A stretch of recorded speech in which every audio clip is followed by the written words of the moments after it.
The South Korean Ministry of Foreign Affairs has presented its solution regarding the Supreme Court's ruling on Japanese wartime forced labor about 7 months ago.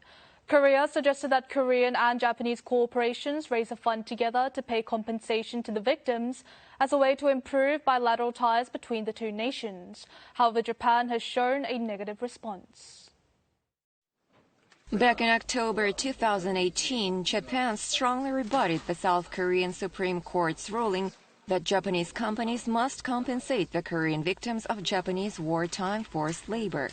Japan claimed that all compensations had been already paid out in line with the Korea-Japan Claims Agreement and offered to have an arbitration committee make the final decision.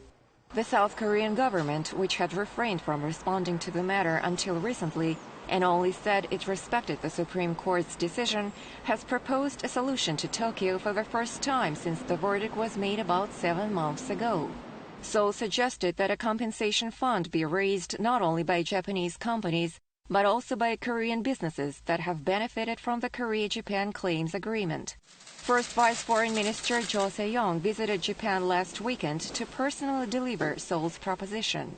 However, the Minister of Foreign Affairs did not ask for the opinions of the victims or the involved companies.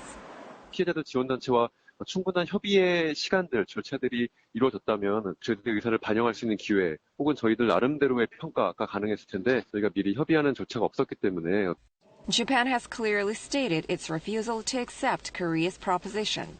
Japanese Foreign Minister Taro Kono said it was in violation of international law and reiterated Japan's demand that the matter be discussed by an arbitration committee. Japan is considering bringing the case before the International Court of Justice unless an arbitration committee is set up.